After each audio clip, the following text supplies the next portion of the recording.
Right now, just take a minute to sit back and think about the types of people you have in your life. Like the type of friends that you have, the amount of friends that you allow into your circle. Just think about that, because this really depicts the type of lifestyle you live.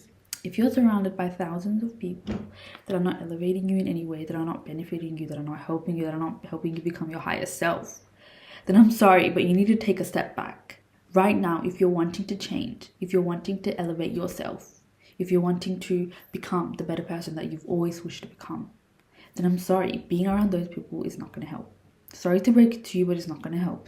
And I know you may have heard this before, and I know you've heard so many people say this to you before, but the reason why so many people are saying this is because it's the key. Before you try change within, you have to make sure the people you're around are healthy. I am so sick and tired, like so sick and tired of seeing people, like beautiful, beautiful people in groups that I can just tell that are just not benefiting them. Like for the short term, yeah, whatever, you're having fun, but for the long term, they're not helping them in any way. Like, I know people have different goals in their lives, but to be real, in 2025 and at this age, the only goal that you should have should be for your long term. These short-term goals are like, yeah, when you were young, when you were teenagers, but now not really that anymore. Stepped into adulthood, and it's time to make a change. Sticking around those same old people that are not helping you in any way, in any shape or form, they're not helping you. So why are you stuck between them? Tell me, like, ask yourself these questions. It's really important to be transparent with yourself. It may make you sound dumb. You'd rather feel dumb now than be dumb for years and years and years and no one ever telling you. Why? Why are you surrounding yourself with people that are not going to help you when you're 50, when you're 60, when you're 40? Are they going to be paying your bills? No. Are they going to be cheering you up when you're doing your best? No. If they are, then that's fine. But if they're not, like if you know they're not going to, if you know they're not there for you at your worst, then why are you with them? Just to be cool? Just to be like, oh, you have so many friends? Why are you doing this to yourself? And it's proven that people with smaller groups, that not necessarily smaller groups, but I just mean people who have friends that are elevating them, that are helping them, that are nurturing them to become the best, they tend to go far quicker. They tend to succeed more. They tend to be even more happier than those people who are surrounded by thousands and thousands of people that are just there for the sake of being there, just there to have fun.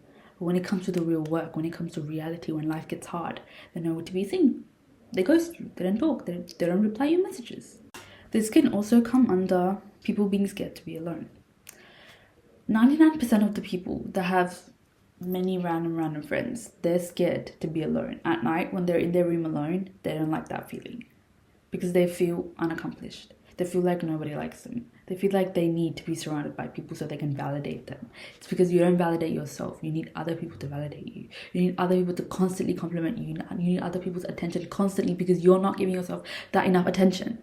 It all comes down to you. It all comes down to how you're treating yourself. It's okay to be alone. It's literally fine. Like, you can give yourself that attention. You don't need to seek it from somebody else, because then you start expecting, and expectations, we all know, they don't end well.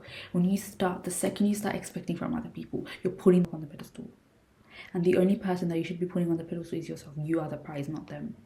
It doesn't matter if they stay or leave. It does not matter. The only thing that should matter is you.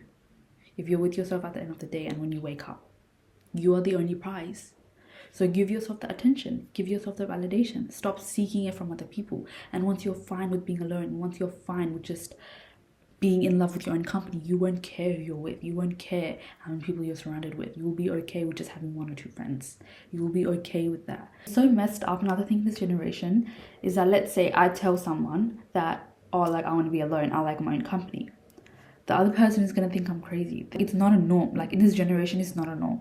You saying that you like your own company is not a norm, because we're fed this lie that you have to be around people, you have to be friends with many people to live life. Like, that's a lie we're all fed, because at the end of the day, we think to ourselves that, oh, like, that person said that, oh, like, I need many friends, but then you think to yourself that I need many friends too. But that's not the case. We're all being fed a lie. So just understand, break this pattern. Go back to your roots. Understand that we came into this earth alone. We're going to leave this earth alone. Change it up. I know it's not a norm, to like your own company. We've identified this, so now let's switch it up. It all comes back to the quote, my favorite quote: evolve or repeat, evolve or repeat. If you don't evolve, you're going to repeat the same thing over and over and over again. And that's not benefiting you or me. So instead of repeating, evolve. Evolve. Be uncomfortable with that change. Uncomfort is very temporary. It's not going to be uncomfortable forever. Like, be realistic. It's not going to be uncomfortable forever. Nothing is forever. So that feeling you feel, the uncomfort you feel when you're alone, it's not going to last forever, because it's going to become a habit. If you be consistent, it's going to become a habit. So this sums up this video, my first ever video that I posted. I'll also be making more videos like this, different topics, but same mindset. So catch me in my next video. Thank you so much for sticking along and listening, hearing me talk. See you in my next video. Bye.